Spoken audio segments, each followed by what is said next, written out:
हम पढ़ रहे हैं साइकोलॉजी, और साइकोलॉजी में आज बिल्कुल आपका नया बिंदु है जिसका नाम है समायोजन। यानी बात कर रहे हैं हम आज समायोजन की। किसकी बात कर रहे हैं प्यारे बच्चों?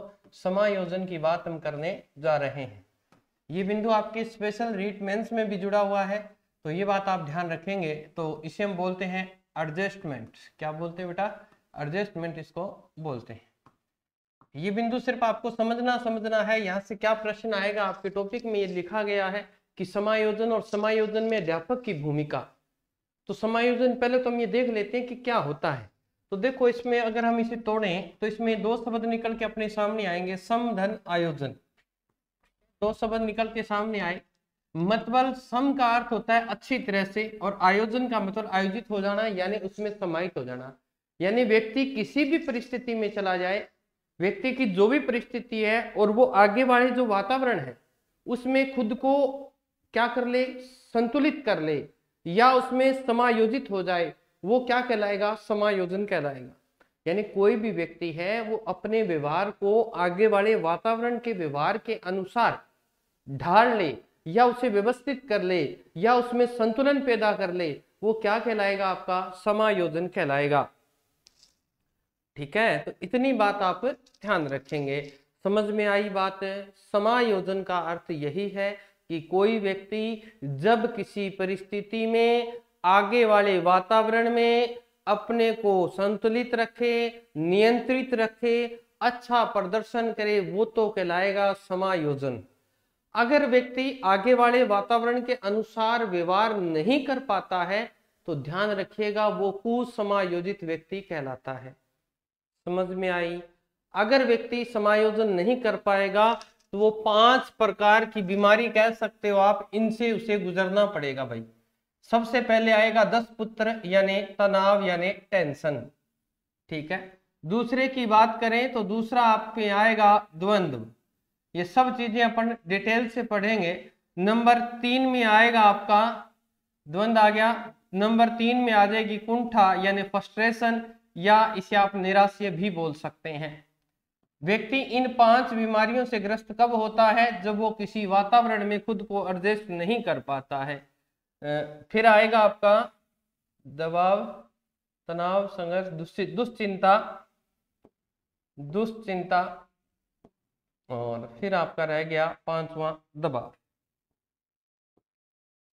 व्यक्ति अगर वातावरण के अनुसार अपने व्यवहार को नहीं ढाल पाता है तो वो 5 प्रकार के रोगों से ग्रस्त हो सकता है। और ये नहीं है कि गुरुजी हम नहीं हो सकते, जिन्ना इंसान इनसे जरूर रहता है। ठीक है ना? तो ये 5 अगर समायोजित नहीं है तो व्यक्ति इन 500 से ग्रस्त हो जाएगा। अगर वो इन 500 में से किसी से भी ग्रस्त है तो ध्यान रखिएगा वो क्या है? उस व्यक्ति का कुसमायोजन है। एक बात तो ये आपको पकड़ लेनी है कि व्यक्ति अगर इनमें से किसी से में ही ग्रस्त है तो व्यक्ति क्या है? कुसमायोजित है। अब अगर बात करूं कि गुरुजी समायोजित व्यक्ति की क्या पहचान होती है, ये पहचान हमें बता दो, हम पकड़ जाएंगे। तो पहचान आपको बता देते हैं। समायोजित व्यक्ति एक तो हमेशा अपने संवेगों पर क्या रखेगा? नियंत्रण रखेगा। संवेगों पर क्या होगा? नियंत्रण होगा। ठीक है, नियंत्रण होगा। जल्दी से इमोशनल नहीं हो जाएगा, अपने संवेगों का प्रदर्शन नहीं करेगा। दूसरी अगर बात करूं तो दूसरा हो गया लक्ष्य केंद्रित व्यवहार करता है। लक्ष्य केंद्रित व्यवहार करेगा, बेफालतू की बातें नहीं करेगा, ओनली बात से संबंधित जो टॉपिक चल रहा है उसी से संबंधित बात वो करेगा। बिल्कुल भी हमारी दुनिया में आपका भी स्वागत है। ठीक है जी, बहुत बढ़िया बात है।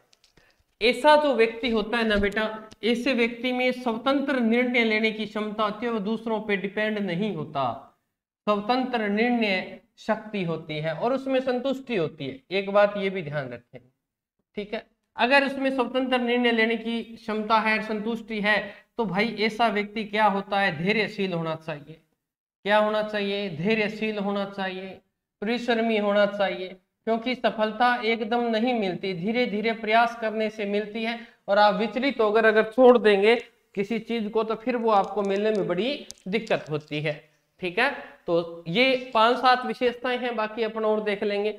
तो समायोजित व्यक्ति जो होता है वो एक देखो सामाजिकता की भावना रखता है, एक दूसरे का सहयोग करता है, एक दूसरे की मदद करने का प्रयास करता है, सामाजिकता की भावना, ठीक है ना, सामाजिकता की क्या रखता है वो भावना रखता है। तो ऐसा व्यक्ति तो आप खुद पहचान सकते हो कि आप समायोजित हो कि नहीं।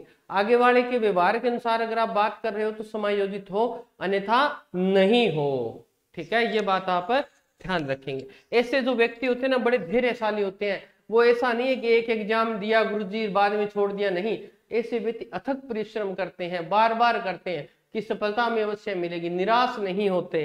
तो यह बात आपको ध्यान रखनी है। ये 5-7 टॉपिक हैं, इनको याद कर लीजिएगा। इसके साथ साथ क्या याद करें गुरुजी, भाई इनके आगे नहीं लगा लीजिएगा, वो कुसमायोजन हो जाएगा। जिसका लक्ष्य केंद्रित व्यवहार नहीं होगा वो कुसमायोजित व्यक्ति है। जो संवेगों पर नियंत्रण या संतुलन स्थापित नहीं कर पाता वो कुसमायोजित है। स्वतंत्र निर्णय शक्ति यानी दूसरों पर निर्भर रहता है वो कुसमायोजित व्यक्ति है। धैर्यशील नहीं होता, जल्दबाजी करता है, परिश्रम में विश्वास नहीं रखता, वो भी कुसमायोजित है। सामाजिकता की भावना नहीं है, स्वार्थी है, दुरई है, दुखी प्रवृत्ति का है, वो सब क्या है, ये है। अगर आप बात करें अपन, एक और याद आ गया मेरे, आत्मसम्मान की भावना होती है। ऐसे व्यक्ति में क्या होती है, आत्मसम्मान की क्या होती है, भावना होती है। ऐसा व्यक्ति क्या करता है, आत्मसम्मान यानी खुद के सेल्फ रिस्पेक्ट के लिए प्रयास करता है, सेल्फ रिस्पेक्ट के लिए क्या करेगा, प्रयास करेगा। अब ये चीजें आपके समायोजित व्यक्ति की विशेषताएं हैं। आपके टॉपिक क्या दिया गया है, टॉपिक है शिक्षक के लिए समायोजन क्यों आवश्यक है। तो भाई देखो शिक्षक के लिए क्यों आवश्यक है, भाई गुरुजी समायोजन टॉपिक शिक्षक के लिए कैसे आवश्यक है। तो देखो शिक्षक के लिए हम किस प्रकार है, शिक्षक अगर कुसमायोजित है तो कक्षा में वो व्यवस्थित नहीं कर सकता, क्योंकि कक्षा में बहुत सारे बालक आते हैं बेटा, और बहुत सारे बालक आएंगे तो फिर क्या करेगा अध्यापक, अगर वो कुसमायोजित तो बालकों पे गुस्सा निकालेगा तो बच्चे उससे डरेंगे, बच्चे उसके पास नहीं आएंगे, अपनी समस्या नहीं रख पाएंगे। इसीलिए सबसे पहले अध्यापक को अपने को क्या करना पड़ेगा, एडजस्ट करना पड़ेगा। तो ये बात आप थोड़ा सा ध्यान रखेंगे। बालक यहाँ क्या करेगा, शिक्षक पहले बालक की कोई समस्या है तो उसको जानेगा, और बालक की समस्या को जानने के बाद उसका क्या करेगा, उपचार करेगा। क्या करे, उपचार करेगा। तो ये बात थोड़ी सी ध्यान रखनी है। अगर वो समायोजित नहीं है तो समस्या को नहीं जानेगा, और बिना जाने ही वो क्या कर देगा, बालक को दूर भगा देगा, जिससे वो क्या करेगा, बालक शिक्षक से दूर हो जाएगा। अब बालक में अध्यापक में क्या होनी चाहिए, सामाजिकता होनी चाहिए एक, तो ये बात ध्यान रखनी है। बालक से हमेशा जुड़ के रहें, बालक की हर समय सहायता करें। एक तो सामाजिकता होनी जरूरी है। एक अध्यापक को हस्तकौशल, बालकों को हस्तकौशल जितना हो सके उतना हस्तकौशल से ज्ञान देना चाहिए, ठीक है ना, हाथ से करवा के। क्योंकि साइकोलॉजी एक ही बात कहती है कि बालक को खुद करके सीखने दो, सिर्फ आप एक मार्गदर्शक के रूप में रहें, अध्यापक एक मार्गदर्शक रहे, उस पर जोर न डालें। ये बात कौन कहती है, आपकी साइकोलॉजी ये बात है कहती है, ठीक है। अगर बालक को कोई परेशानी आ रही है तो आप उसे निर्देश दें, अच्छा निर्देशन दें, निर्देशन व परामर्शदाता, यानी एक अच्छे शिक्षक को क्या होना चाहिए, निर्देशन देना चाहिए, सभी को बताना चाहिए अच्छी है ये बुरी है, ठीक है। निर्देशन हम सबको दे सकते हैं, परामर्श सिर्फ एक व्यक्ति को दे सकते हैं। हो सकता है कोई बालक ऐसा हो जिसे समझ में ना आए, उसे पर्सनली समझाएं आप, ठीक है ना। स्कूल के टाइम में आप उसे एक्स्ट्रा समय देकर उसकी समस्या का समाधान करने, कई बालक संगते हुए उसे शंका हो जाती है तो क्लास में कुछ बातें होती है वो बता नहीं पाता, तो उन्हें अकेले में आप समय दें, ठीक है। क्लास के अंदर न पूछकर कोई बात, अगर बालक चाहता है कि गुरुजी मुझे तो आपसे अकेले में बात करनी, तो आप करें, डरना नहीं है। तो बालक की समस्या को जानेगा और समझेगा और फिर समाधान कर देगा, तो ही वो समायोजित शिक्षक है, अन्यथा नहीं है। हाँ, सारे शिक्षक एक जैसे, वो सॉरी बालक एक जैसे नहीं होते। और शिक्षक को हमेशा क्या रखना है, बालक के प्रति हमेशा सकारात्मक प्रवृत्ति रखनी है। बालक के प्रति कैसी सोच रखनी है, हमेशा ही सकारात्मक सोच रखनी है बेटा, क्या सकारात्मक।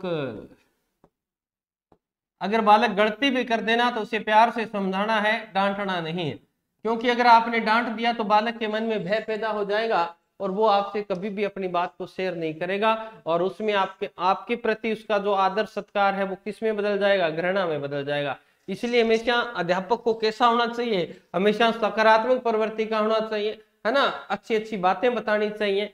अगर मैं बात करनी चाहूं तो बालक इसमें क्या होना चाहिए, एक तो प्रेम की भावना होनी चाहिए अध्यापक में, एक सहयोग होना चाहिए। कोई भी चीज उसे नहीं आ रही है तो उसकी सहायता करें आप। ऐसा नहीं है डांटे मार देंगे, ये कर दूंगा वो कर दूंगा, नहीं। प्रेम, सहयोग, सहानुभूतिपूर्ण व्यवहार करें, ठीक है ना, सहानुभूतिपूर्ण व्यवहार करें, सहानुभूतिपूर्ण व्यवहार। ये अच्छे एक तो टीचर को कभी भी हमेशा ध्यान रखना है उच्च आदर्श ही प्रस्तुत करने हैं। जो समाज के लिए उच्च आदर्श है, नैतिक कायदे कानून है, उन कायदे कानूनों को ही प्रदर्शन करें, उच्च आदर्शों का प्रदर्शन करना है। छोटी बात कभी नहीं करनी, जैसे महात्मा गांधी का उदाहरण देना है, ऐसा नहीं कि गांव का कोई शराबी है उसका उदाहरण दे रहे हो, नहीं। क्योंकि हमेशा बालक के सामने नैतिकता की और उच्च आदर्शों वाले व्यक्तित्व को प्रस्तुत किया जाएगा, जिससे वो हो सकता है मोटिवेट हो जाए और वो उस बात को पकड़ जाए। हाँ भाई ठीक है ठीक है ठीक है, सभी को आशीर्वाद है मेरे, ठीक है। अगर शिक्षक अच्छा है तो स्कूल का वातावरण कैसा होगा भाई, बहुत बढ़िया होगा। स्कूल का उत्तम वातावरण, ये भी समायोजित व्यक्ति की पहचान है। समायोजित व्यक्ति ऐसा कर सकता है, हर वातावरण को वो बच्चों के अनुकूल बना सकता है। ऐसा आपने आजकल सोशल मीडिया पे एक दो वीडियो वायरल होते देखे होंगे, जब शिक्षक का ट्रांसफर होता है तो बालक उससे चिपट चिपट कर रोते हैं। आपको भी वैसा ही अध्यापक बनना है, क्योंकि वो अध्यापक बालकों से जुड़ के पढ़ाया उसने। बालकों तभी बालक किसी से चिपट के रोते हैं। रोना कोई आसान काम नहीं है, ठीक है ना। जो रोता है ना तो ध्यान रखिएगा वो अपना सब कुछ समर्पण कर देता है, सब कुछ आपके सामने कर देता है। फिर ध्यान रखिएगा ऐसा समायोजित जो शिक्षक होता है वो कठोर परिश्रमी होता है। एक तो ये बात ध्यान रखेंगे, परिश्रम ज्यादा करेगा अन्य की बजाय, कठोर परिश्रमी और धैर्यशील होगा। ये बात आप ध्यान रखेंगे, क्या होगा, धैर्यशील होगा।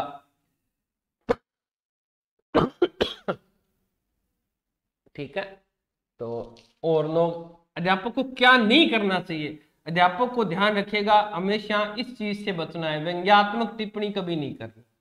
कोई भी बालक है उस पर कोई ऐसी टिप्पणी नहीं करनी जिससे उसकी भावना को ठेस पहुंच जाए, ऐसा कभी भी नहीं करना है। व्यंग्यात्मक टिप्पणी से हमेशा बचना है, क्योंकि अध्यापक के लिए सभी बच्चे क्या होते हैं, समान होते हैं। ये टॉपिक आपका दिया गया है, ठीक है, तो ये टॉपिक आपके स्पेशल दिया गया था, उस टॉपिक को मैंने करवाने का प्रयास किया। ये समायोजन है। अगर आपने समायोजन समझ लिया और जितनी भी समायोजन के अंदर विशेषताएं हैं इनके आगे नहीं लगा दिया तो ये सारे कुसमायोजन के बिंदु बन जाएंगे, ठीक है।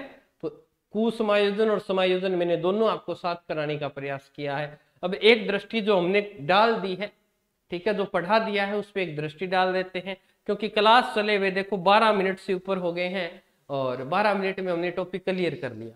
अब क्या होता है, पहले इसको देख लेते हैं, फिर मैं वैसे तो बता देता हूं। अगर इनमें नहीं, यानी कोई व्यक्ति एडजस्ट नहीं कर पाता, उसका व्यवहार सही नहीं है, तो वो कुसमायोजित है। अब व्यक्ति क्या करता है, कुसमायोजन से बचने के लिए वो कुछ तरीके अपनाता है।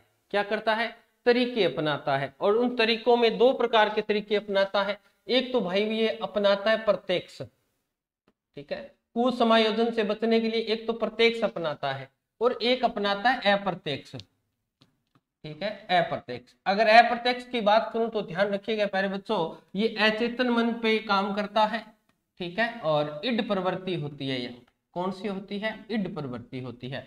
और प्रत्यक्ष की बात करूं तो ध्यान रखिएगा ये चेतन मन पे काम करता है। और यहाँ पर अगर बात करें तो यहाँ ईगो यानी वास्तविक स्थिति को यहाँ प्रदर्शित किया जाता है। तो ये दोनों चीजें आपको समझनी है। पेपर में 101% प्रश्न जो आएगा वो यहीं से आएगा। आपको मैं 100% से ऊपर लिख के दे रहा हूं, मतलब यहां से प्रश्न आएगा। वो आपको पूछ लेगा, वो आपसे ये पूछ सकता है कि प्रत्यक्ष विधियां कौन कौन सी हैं। तो देखो बालक तनाव, दुश्चिंता, इनको दूर करने के लिए कुछ उपाय करता है। अगर वो समस्या का समाधान वही कर रहा है तो वो तो है प्रत्यक्ष विधि। कौन सी, प्रत्यक्ष, यानी उसके सामने कोई समस्या आई और उसने चेतन मन से उस समस्या का समाधान कर लिया, भविष्य में वो उसे दोबारा दिक्कत पैदा ना करे, तो ध्यान रखिएगा वो तो क्या है, प्रत्यक्ष विधि है। और जहां बालक इनडायरेक्ट रूप से समस्या को समाधान नहीं कर रहा और किसी दूसरे पर आरोपित कर रहा है तो ध्यान रखिएगा वो आपका अप्रत्यक्ष उपाय होता है, क्योंकि आपने समस्या को जड़ से समाप्त नहीं किया। तो आपको पेपर में प्रश्न क्या मिलता है, वो पूछता है कि कुसमायोजन, सबसे पहला प्रश्न तो ये आया था पेपर में कि कुसमायोजन का अंग्रेजी नाम क्या है, तो ध्यान रखिएगा बेटा, अंग्रेजी नाम है मॉल एडजस्टमेंट है।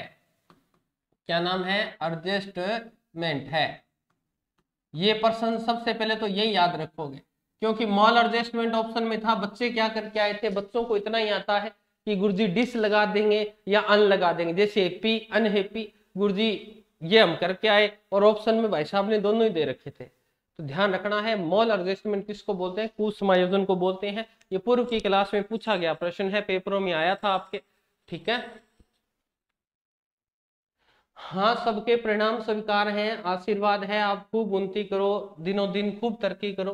तो प्रत्यक्ष विधियां आपको ध्यान रखनी है, 4 ही हैं। प्रत्यक्ष विधियां कितनी है बेटा? 4 है। सबसे पहले तो है बाधा निवारण विधि। कौन सी है? बाधा निवारण विधि, ठीक है। कि जैसे ही आपके सामने कोई बाधा आई, आप खुद उस समस्या का समाधान करें। पहला तो यही होता है व्यक्ति का। अगर आपको कोई बाधा आ रही है तो पहले तो आप उसे खुद सोल्व आउट करते हैं। अगर नहीं करते तो आप बता दो। आपका सर दर्द होता है, क्या सीधे डॉक्टर के पास चले जाते हो? नहीं जाते, सर को बांधते हैं, कोई चाय पीता है, कोई सो जाता है, कोई टेबलेट ले लेता है खुद, फिर डॉक्टर के पास जाते हैं। तो पहले व्यक्ति हमेशा क्या करे? बाधा का निवारण खुद करने का प्रयास करे, ताकि बाधा का क्या हो जाए? निवारण हो जाए, समस्या का समाधान हो जाए। 2 नंबर की बात करें तो 2 नंबर में आता है अन्य मार्ग की खोज। अन्य मार्ग खोज विधि, ठीक है। तो इसमें क्या होता है गुरुजी? इसमें क्या करता है? समस्या को किसी और तरीके से सुलझाने का प्रयास करता है। समस्या को क्या करता है? किसी और तरीके से सुलझाने का प्रयास करता है। जैसे मान लो हमारा सिलेक्शन नहीं हो रहा, मान लीजिए हमारा सिलेक्शन नहीं हो रहा, तो मैं क्या करूंगा? मैं कोई पेपर सेटिंग करने का प्रयास करूंगा, या मैं पैसे दे के पास हो जाऊंगा। तो ये क्या है? अन्य मार्ग खोजने का प्रयास यहाँ पर करता है, यानी समस्या को सोल्व आउट करने का प्रयास करता है। तो ये बात आप थोड़ा सा ध्यान रखेंगे। तीसरे की बात करूं, तीसरा होता है लक्ष्य का प्रतिस्थापन। लक्ष्य प्रतिस्थापन, प्रतिस्थापन विधि, प्रतिस्थापन विधि। इसमें क्या होता है गुरुजी? देखो इसमें नाम ही क्या दे दिया, गोल जो है लक्ष्य है। जैसे आपका लक्ष्य टीचर बनना है, आप गवर्नमेंट जॉब ने आपने बहुत प्रयास किए, बहुत प्रयास किए, फिर भी सफलता प्राप्त नहीं हुई, तो फिर व्यक्ति क्या करता है? हार जाता है, और फिर वो लक्ष्य का क्या कर लेता है? प्रतिस्थापन कर लेता है।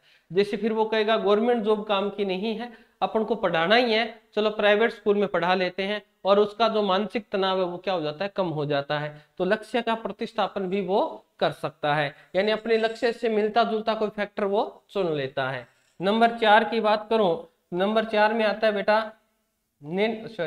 विश्लेषण और निर्णय। विश्लेषण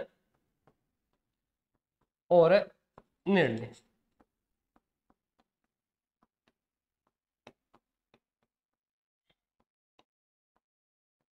तो ये 4 आपको याद रखें। ये क्या है? जिसे हमारे सामने कई बार बहुत से विकल्प आ जाते हैं, जो हम दोनों ही चाहते हैं कि ये भी मिल जाए और ये भी मिल जाए, परंतु मिलना दोनों में से एक है। तो फिर व्यक्ति क्या करता है? बीच का मार्ग अपना लेता है। जैसे अगर हम एक एग्जाम्पल लेते हैं, जैसे अभी आपका रीट आ रहा है ना, रीट मेंस आएगी, और आपका सेकंड ग्रेड है। एक एग्जाम्पल लिया है हमने, तो देखो रीट का साइको और इधर सेकंड ग्रेड की साइको क्या है? सेम है।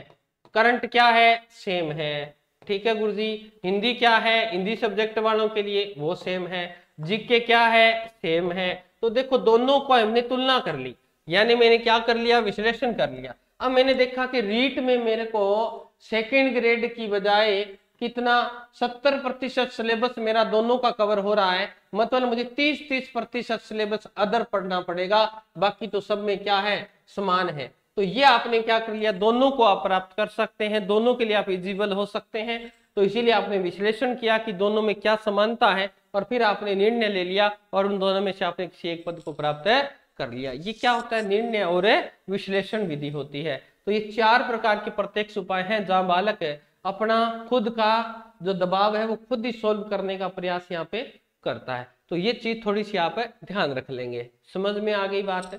तो पहले तो वो बीमारियां हैं, आपको बता दी मैंने 5 बीमारियां हैं।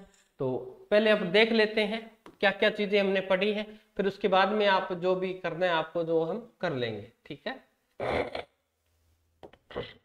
आज हमने क्या क्या पढ़ा है, क्या क्या मैंने आपको पढ़ा दिया। तो मैंने आपको पढ़ाया समायोजन यानी एडजस्टमेंट। समायोजन से तात्पर्य व्यक्ति के उस देखो व्यक्ति की विभिन्न आवश्यकताओं और उन आवश्यकताओं की पूर्ति करने वाली परिस्थितियों में सामंजस्य या संतुलन स्थापित करने की प्रक्रिया। ये बात मैंने कही थी कि व्यक्ति की जो परिस्थिति है वो किसी भी परिस्थिति में अपने को ढाल लेता है तो वो समायोजित है, या वातावरण के अनुसार व्यवहार कर लेता है तो समायोजित है। और सबसे ज्यादा समायोजन की बात करूं तो महिलाएं करती हैं। आपको पता है जो नाजों से पली बेटी 8 बजे उठा करती थी, आज वो सुबह 5 बजे उठती है शादी के बाद, ठीक है। और जो कभी खाना नहीं बनाती थी आज 10-10 आदमियों का खाना बनाती है। जिसने कभी झाड़ू पे हाथ नहीं लगाया था आज वो झाड़ू पे हाथ भी लगाती है और निकालती भी है ना। जिसे गोबर से घिन आया करती थी आज वो गोबर भी उठाती है। हर घर पे खाना नहीं होता, सबको खाना खिला के सोती है ना। देखो मैं तो हमेशा नारी शक्ति का हमेशा से सम्मान करता रहा हूं। नारी शक्ति की हम बराबरी नहीं कर सकते, हम उसके बिल्कुल भी बराबरी नहीं कर सकते। वो जितना समायोजन करती है उतना समायोजन एक व्यक्ति नहीं कर सकता, क्योंकि व्यक्ति अपना समायोजन करने के लिए बाहर जाता है, परंतु उसे तो उस घर में ही रहना है। जो चीज नहीं है वो भी वो पूर्ति कर देती है। जैसे एक एग्जाम्पल की बात करें, एक बड़ा परिवार है, बड़े परिवार में सबको खाना खिलाती है, सबसे पहले खाती नहीं है, सबसे पहले खाना खिलाती है सबको। हो सकता है अंत में उसके लिए सब्जी ही ना बचे, परंतु फिर भी वो एडजस्ट करती है, सूखी रोटी खाकर भी सो जाती है। तो समायोजन का नाम क्या है? नारी है। सबसे ज्यादा समायोजन नारी ही करती है। और आपके सामने होगा ये उदाहरण, क्योंकि मैंने तो अक्सर देखा है कि मेरी माँ जब मैं उठा करता था तो उठी हुई हुआ करती थी, और जब मैं सो जाया करता था तब तक सोती नहीं थी। तो देखो एक नारी हमें परिवार को संतुलित करने के लिए अपने व्यवहार में परिवर्तन कर लेती है। जो नाजों से पली थी आज वो देखो जो 8 बजे उठा करती थी आज सुबह 5 बजे उठ रही है। मतलब वो वातावरण के अनुसार ढलने का प्रयास कर रही है। यानी जो 5 बजे 4 बजे उठकर सबसे पहले पशुओं का काम करती है और हमारे लिए चाय नाश्ता सबको बनाती है, परंतु खुद नहीं लेती। खुद कब लेती है? जब उसे थोड़ा सा रेस्ट मिलता है ना। फिर खाना बनाती है, ऑफिस वालों को ऑफिस भेजती है, कपड़े धोती है, ठीक है। और रेस्ट के समय जब आता है दोपहर में तो वो सोचती है चलो मैं बैठी तो हुई, प्रेस कर देती हूँ कपड़ों के। तो कितना समायोजन कर रही है। और शाम को सब सो जाते हैं, वो सब बर्तन धोती है, सब कुछ खाना खिलाने के बाद खाना खाती है। और कई बार तो भूखी सो जाती है क्योंकि उतनी शक्ति नहीं रहती। और फिर वो रिचार्ज हो जाती है, रात के 12 बजे सोती है और सुबह 4 बजे खड़ी, और रात को भी जागती रहती है। अक्सर मैंने मेरी माँ को रात को जागते देखा है, क्योंकि जब घर पे हमारे वो गांव में बोले ना बिलोड़ो, ठीक है, बिलोड़ा के ऊपर बिल्ली आ जाती तो वो कोई बजा देती तो कहती छिर, यानी माँ जागती ही रहती है। तो नारी शक्ति को नमन है, उससे ज्यादा समायोजन पुरुष भी नहीं कर सकता। इसलिए नारी शक्ति को दिल से आभार धन्यवाद कि भगवान ने क्या चीज बनाई, और इस नारी शक्ति की वजह से आज हम जिंदा हैं। धन्यवाद। तो देखिए ये समायोजन के बारे में बताया था मैंने। तो देखें जब व्यक्ति इन दोनों परिस्थितियों में संतुलन स्थापित करने में असमर्थ रहता है तो वह द्वंद्व तनाव अग्नाशा चिंता संघर्ष आदि ग्रस्त हो जाता है। तो यह स्थिति कुसमायोजन कहलाती है। स्किनर की परिभाषा देख लो। मैंने आपको एक ही बात रटाई है कि जैसे स्किनर की परिभाषा आए तो ध्यान रखिएगा, जहां क्रिया या कार्य शब्द आ जाए सोच लो स्किनर की परिभाषा है। हाँ, अपना व्यक्तित्व वैसा बनाओ ना तुम। हाँ, समायोजन कैसे करें गुरुजी? तो भाई समायोजन पुरुष किस प्रकार करे? अरे भाई पुरुष को समायोजन करने के लिए पहले नारी के लिए इज्जत मन में लेके आओ, ठीक है ना। मन में नारी के प्रति इज्जत होगी।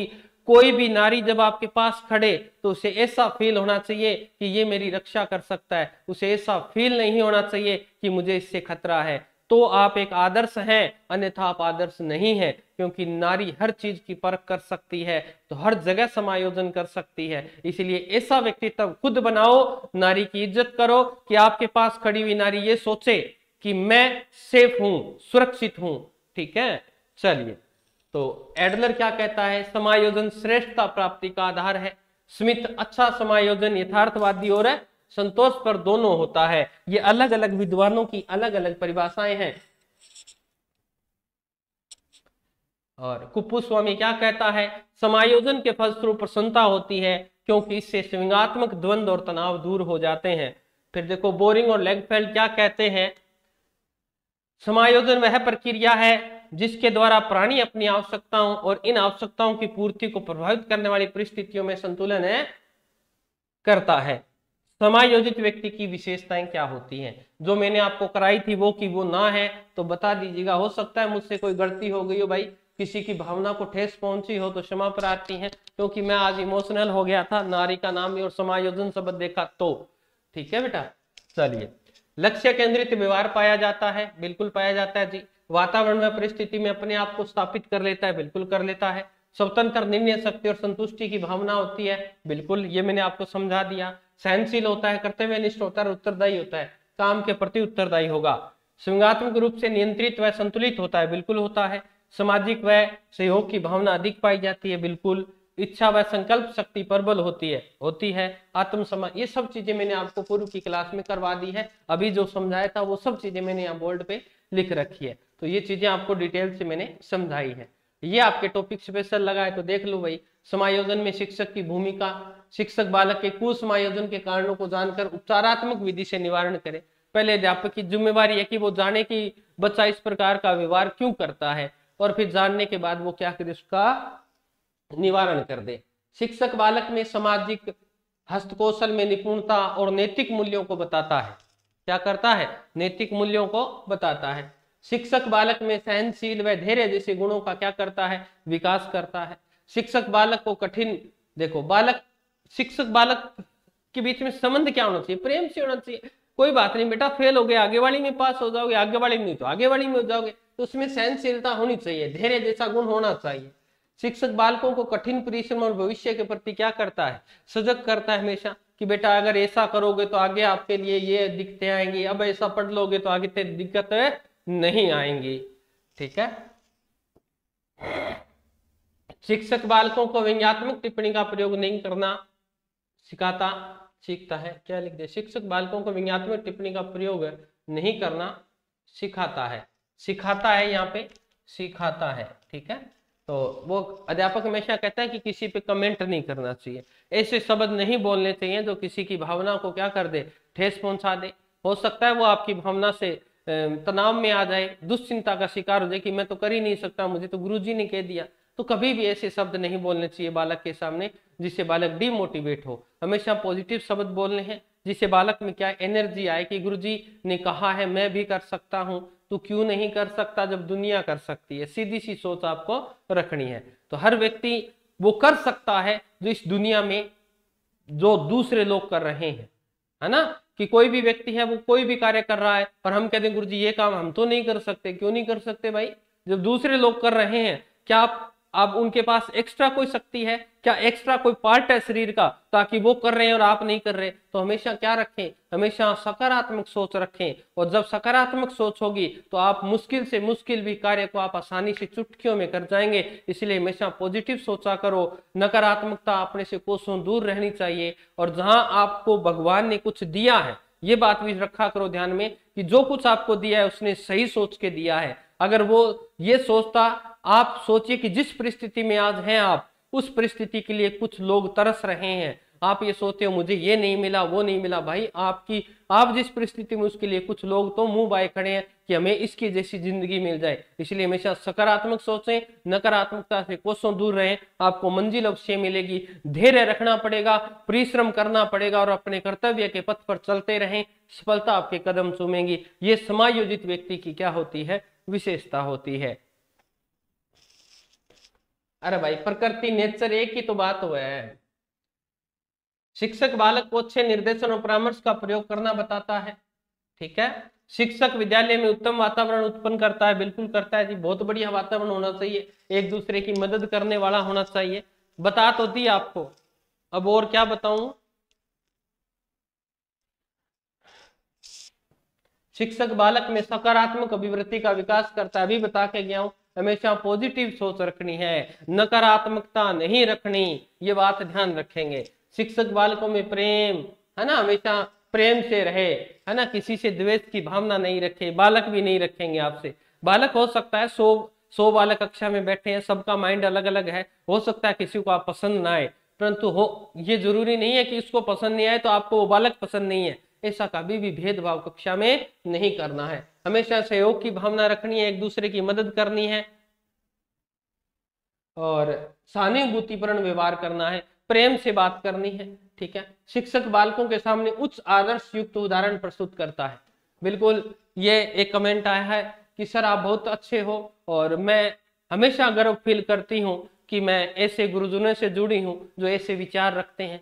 तो सभी टीचर्स, मैं तो सभी टीचर्स के लिए कहता हूँ कि हमेशा पॉजिटिव सोचो भाई, सिर्फ कोरोना को छोड़कर, और सब पॉजिटिव होना चाहिए आपकी जिंदगी में। हार गए, हम हार से हर बार सीखते हैं, ये बात मैं हर बार कहता हूं। आप जो प्रश्न गलत करके आए पेपर में, जिंदगी में वो पेपर में प्रश्न दोबारा आ जाए, आप गलत नहीं करते, क्योंकि हार सिखाती है, ठोकरें हमें सिखाती हैं।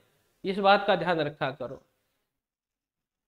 समायोजन के तरीके, अरे भाई अब और मैं क्या बताऊं, ये सारे समायोजन के तरीके ही तो थे। ये क्या है समायोजन के, ये क्या है समायोजन के तरीके हैं कि विशेषता है, क्या है ये? बावड़ा हो रहे होते तो बावड़ा ना हो करो बेटा, जो चीज है वो करवा दी, अब थानवी में बावड़ापन लागन लाग गए थे। भोड़ा हो कटा भोड़ा बनने को प्रयास करो, मने भोड़ो बनाओ थे, समझ में को नहीं आ रही में तो लागो तो को नहीं मैंने बीता भोड़ा उसके। अब देखो आगे नेक्स्ट है आपका कुसमायोजन, और इसका मैं 100% आपको कह रहा हूं, इसका जो प्रश्न बना था वो यहां से आया है आज तक, तो इसका अंग्रेजी नाम पूछ लिया, तो ध्यान रखना मॉल एडजस्टमेंट इसको बोला जाता है। जो विशेषताएं वहां थी वही विशेषता इसके बीच में क्या लगा देना है, नहीं लगा देना है। ठीक है, तो देखो आइजेनिक वैन्यसाती क्या कहते हैं कि कुसमायोजन वह अवस्था है जिसमें एक और व्यक्ति की आवश्यकताएं होती हैं, दूसरी ओर वातावरण के अधिकारों में पूर्ण असंतुष्टि होती है। देखो नकारात्मकता आई कि नहीं आई, असंतुष्टि होती है।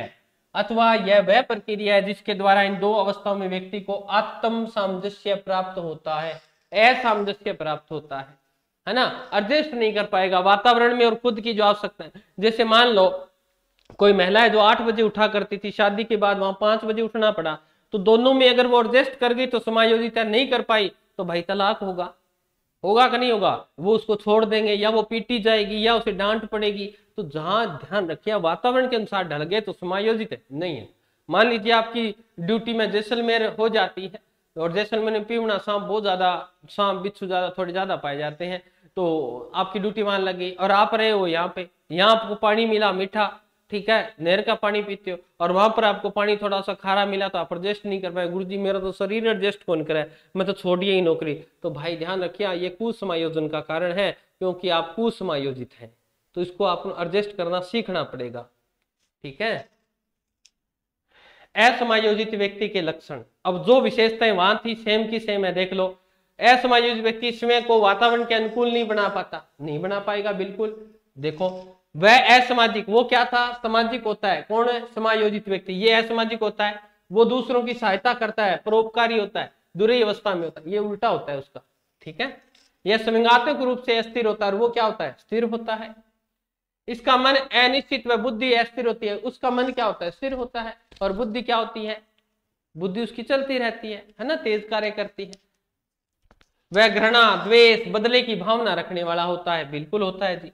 जीवन में बाधा आने पर वह अपना संतुलन खो देता है, जो अपने पर नियंत्रण नहीं रख पाता, जो अपने संवेगों पर नियंत्रण नहीं रख पाता, तो ऐसा व्यक्ति जब जीवन में कोई छोटी मोटी बाधा आती है तो रोने लग जाता है। ऐसे बालक सुसाइड कर लेते हैं, है ना, घर छोड़ देते हैं, हाथ को चाकू से काट लेते हैं, है ना, मर्द। तो वो व्यक्ति क्या है, कुसमायोजित है, उसमें घबराने की आवश्यकता नहीं है। वो इन 5 बीमारी है। ये देखो जैसे अपन एक एग्जांपल ले रहे हैं, 3rd ग्रेड 2023 की भर्ती है, ठीक है, तो सबके दिमाग में क्या चल रही है, तनाव चल रहा है, तनाव चल रहा है, तो नहीं लेना तनाव। अगर लोग स्ट्रेस अगर आप ले लेंगे, टेंशन अगर ले लेंगे, 10 पुत्र अगर ले लेंगे, तो 10 पुत्र का मतलब 10 मीन्स 10 और सन मीन्स पुत्र। तनाव को ही बोला गया कि 10 पुत्रों जैसी, जितनी 10 पुत्रों को संभालने में मेहनत होती है उतनी एक टेंशन को संभालने में मेहनत होती है। तो देखो तनाव कभी नहीं लेना, बस जिंदगी जियो, सोचो कि ये भगवान ने हमें मौका दिया है, कोई बात नहीं, भगवान ने जो सोच रखा वो होगा, परंतु हम अपने कर्म करेंगे। तो तनाव कभी भी नहीं लेना जिंदगी में। अगर तनाव लोगे तो आपका व्यवहार ऑटोमेटिक ही बदल जाएगा। दुश्चिंता, तो दुश्चिंता जानते हो, बुरी सोच, दुश् मीन्स बुरा और चिंता मीन्स सोच। ठीक है। तो फ्राइड साहब तो ये कहते हैं कि दुश्चिंता वो चीज है जब अचेतन मन में दबी हुई कोई चीज चेतन मन में आने का प्रयास करती है और वो सोचती है हाय अब क्या होगा, अब मैं क्या करूंगी, हाय मैंने ऐसा कर दिया तो मैं फेल हो जाऊंगी, घर वाले मुझको क्या कहेंगे। ये चीजें जब हम सोचने लग जाते हैं, बुरा ही बुरा सोचते हैं, है ना, बस निकल गई, हाय बस निकलेंगे मत वाले मन नहीं जाना चाहिए, यानी नकारात्मकता ही नकारात्मकता। ठीक है, हर जगह नकार, बिल्ली ने रास्ता कर दिया, हाय बिल्ली रास्ता कर दिया। आप किसी को फोन करने का सोच रहे थे, लाइट चली गई, हाय नहीं करना चाहिए, ये भगवान ने मेरे को संकेत दे। ये दुश्चिंता क्यों कर रहे हो तुम? नहीं सोचना, आप जो दिल में है वो करो, भगवान ने सोच रखा है आपके लिए पहले से। दबाव कभी भी आप पर जब प्रेशर पड़ता है, घर वालों का दबाव होता है, तो भी आप कुसमायोजित हो जाते हो। घर वालों ने कहा कि अब के नौकरी लग गई तो ठीक है, नहीं तुमको शादी कर देंगे, ठीक है। अब शादी का नाम लेती लड़कियां भागती हैं, भाई मैं तो नहीं करवाऊंगी, मैं तो नहीं कराऊंगी, है ना। तो ये चीज ध्यान रखिएगा। जो शादीशुदा महिलाएं तैयारी करती हैं उनको घर वाले प्रेशर देते हैं, तूने कितने महीने हो गए पढ़ते हुए, तेरा सिलेक्शन नहीं हुआ, उनका हो गया। तो जो दबाव होता है ना, ये भी आदमी को कुसमायोजित कर देता है, ठीक है। और वैसे देखो दबाव के बिना पढ़ा भी नहीं जाता, ये भी बड़ी मजेदार बात है। जैसे परीक्षा के 10 दिन रह जाते हैं तो सिलेबस हम सारा कवर कर देते हैं 10 दिनों में, एक दिन में साइको, एक दिन में हिस्ट्री, बड़ी तेज गति से पढ़ते हैं। तो दबाव में माइंड जो होता है ना बड़ा तेज चलता है, परंतु टेंशन होती है कि मैं क्या करूं क्या न करूं, ठीक है। तो वो आता है बगनाशा कुंठा। आदमी को जो बोर बार बार प्रयास करे, ये लगे यार मैं तो, फिर आदमी क्या सोचता है, यार भगवान ने मेरे को बनाया नहीं इसलिए, ठीक है मैं छोड़ देता हूँ, मैं इस काबिल ही नहीं हूं, मैं नौकरी लग ही नहीं सकता। तो जब ये बात आ जाती है, आदमी को खुद से हीनता आ जाती है, तो वो फिर कुंठा या फ्रस्ट्रेशन या बगनासा का शिकार हो जाता है, ठीक है। और द्वंद या संघर्ष ये तो चलता ही रहता है, ये करूं कि ना करूं, चलो वो कर लूं मैं, फिर नहीं यार वो कौन करा। तो ये द्वंद जो है ये जिंदगी में चलता रहता है, संघर्ष, कॉन्फ्लिक्ट बोलते हैं इसको, ठीक है ना। तो ये बात आप ध्यान रखेंगे, ओके। चलिए, तो इतना मैंने आपको पढ़ा दिया था, और ये चीजें तो ज्यादा पढ़ा दी थी, फिर भी देख लो। तनाव, जब व्यक्ति वातावरण या समय की मांग के अनुरूप व्यवहार नहीं कर पाता तो तनाव का शिकार हो जाता है। ऐसी स्थिति में वह अपनी क्षमताओं को कम पाता है। दुश्चिंता, ये देखो दुश्चिंता में व्यक्ति उग्र हो जाता है। फ्राइड के अनुसार जो इच्छाएं अधूरी रह जाती हैं वह चेतन मन में चली जाती हैं, लेकिन फिर वही इच्छाएं चेतन में वापस आना चाहती हैं। और दुश्चिंता ऐसी आंतरिक चेतन और चेतन मन के बीच की स्थिति है। दुश्चिंता की मात्रा परिसीमित व समय के अनुसार बदलती रहती है। ये दबाव है आपका। दबाव को प्रतियोगिता से होता है, हमेशा कंपटीशन से दबाव आता है। कभी कभी व्यक्ति सम्मान की रक्षा के लिए दबाव महसूस करता है। दबाव किसी मांग यानी नीड्स के प्रति शरीर की अनुक्रिया है, ठीक है जी। बगनाशा, कुंठा, फ्रस्ट्रेशन, यदि व्यक्ति प्रयासों के बावजूद भी रुकावटों को दूर नहीं कर पाता तो उसे दुखी हो जाता है वो, और वही दुखी की अनुभूति कुंठा कहलाती है, निराशा कहलाती है। बगनाशा के कारण व्यक्ति काम को करना छोड़ देगा, पलायनवादी हो जाएगा, आक्रामक हो जाएगा, क्रोधित हो जाएगा जिसे बोलते हैं, और स्थिरीकरण आ जाएगा, एक जगह रुक जाएगा। ये देखो द्वंद या संघर्ष की बात करें कॉन्फ्लिक्ट की, तो कॉन्फ्लिक्ट देखो जब व्यक्ति के सामने दो लक्ष्य होते हैं, मैंने बताया व्यक्ति इन दोनों को प्राप्त करना चाहता है, परंतु दोनों के बीच में समय एक ही है, ये करूं कि ना करूं, दोनों में वो को त्यागना पड़ता है, ऐसी स्थिति अंतर्द्वंद है। ये 4 प्रकार के होते हैं। देखो उपागम, उपागम संघर्ष, जब आपके सामने दो विकल्प हो कि या तो आपका जैसे पेपर 5 फरवरी को है, मान लीजिए एग्जाम्पल है, 5 फरवरी को पेपर है, और उस समय आपको 5 फरवरी को शादी है, शादी सुबह है आपकी, मॉर्निंग में है, पेपर भी मॉर्निंग में है, कंडीशन दोनों, आप चाहते क्या, शादी भी चाहते हैं और पेपर में सिलेक्शन भी चाहते हैं, तो वो दोनों क्या कहलाएंगे आपके, उपागम उपागम संघर्ष कहलाएंगे, जहां सकारात्मक विचार हो। दो आप सेकंड ग्रेड की तैयारी करें, फर्स्ट ग्रेड की तैयारी करें, दोनों के पेपर सेम आ जाए तो फिर दिक्कत आ जाती है। वही है परियार का मतलब छोड़ देने वाले, सामने दो नकारात्मकता हो, ठीक है ना, दो नकारात्मकता हो। एक व्यक्ति आपको कह रहा है कि आजा यार, आजा पार्टी करते हैं, शराब पियेंगे, ठीक है, बिल्कुल नकारात्मकता है शराब पीना। और एक व्यक्ति कह रहा है कि यार मेरे पास तो लाइट नहीं है, आपके घर पे लाइट नहीं है, आपको व्याधि उत्पन्न हो रही है, आप चाहते हैं कि मैं कहीं घूम के आऊं, परंतु घर वाले घूमने नहीं दे रहे, ठीक है, नकारात्मकता है, क्योंकि आपके घर में इस चीज की अभाव है। जहां अभाव होता है दोनों चीजों का, जो बुरी चीज होती है उन दोनों को छोड़ना पड़ता है। उपागम परिहार संघर्ष, जब एक सकारात्मक विचार और एक नकारात्मक विचार सामने हो तो दोनों में से कोई भी ले लो, है ना। एक आपको कह दे कि देख यार स्कूल का टूर जा रहा है, स्कूल का टूर है जा रहा है, दर्शनीय स्थल और पर्यटन स्थल दिखा के लाएंगे, ठीक है, जो इतिहास में बड़े काम देंगे, पॉजिटिव। और कह रहे हैं यार अपन नहीं जाते, अपन यहीं रहते हैं, शाम को बियर पियेंगे, सिगरेट पियेंगे, फिल्म देखने जाएंगे, तो भाई ये क्या हो गया, परिहार हुआ कि नहीं हुआ? तो दोनों में नकारात्मकता होती है, ठीक है। और बहुत सारे, तो वो तो आप जानते हो बिहार वाला ऑप्शन है, बहु उपागम या परिहार संघर्ष, बहुत सारे विकल्प होते हैं और बहुत सारी चीज छोड़ने वाली होती हैं। तो जब बहुत सारे सकारात्मक और नकारात्मक विचार सामने हो तो ये चीज आप ध्यान रखेंगे। ओके, चलिए अब इसको हम नोट करेंगे। मैं जहां से आपको स्टार्ट किया था वहीं ले चलता हूं, आराम से मैं एक साइड में हो जाऊंगा, आप वीडियो को रोक कर लास्ट के 5 मिनट में ये सब चीजें आपको दिखा देंगे दोबारा कि हमने आज आपको क्या करवाया। समायोजन, एडजस्टमेंट। समायोजन से तात्पर्य है कि व्यक्ति की विभिन्न आवश्यकताओं, ये आप लिख लीजिएगा, आपको समझाया हुआ है सब, आप नोट कर लीजिएगा।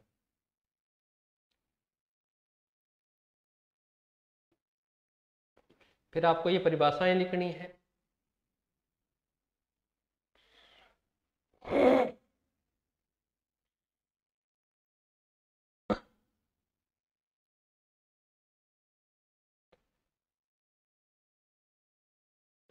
फिर आपको ये विशेषताएं लिखनी है। वीडियो को आराम से रोक कर लिख लिया करो।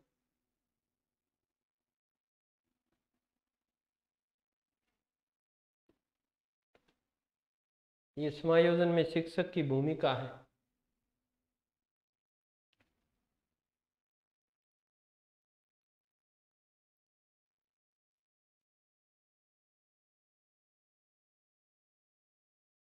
और उसके बाद में आपकी ये विशेषताएं हैं।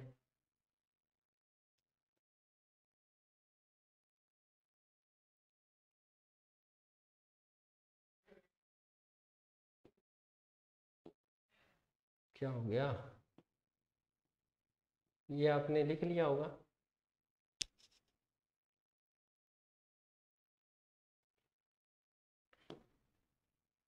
ये विशेषताएं थी, ये थी, ये थी, ये आप लिख लो।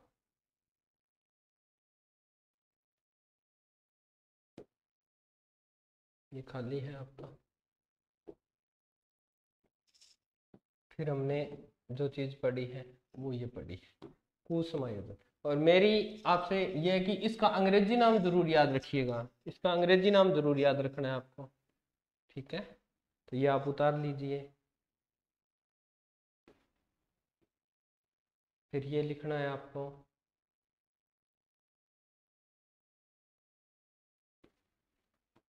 फिर आपको ये तनाव वाले टॉपिक लिखने हैं। दुश्चिंता क्या होती है, तनाव क्या होता है। फिर आपको दबाव बगनाशा भी लिखनी है कि ये क्या होता है।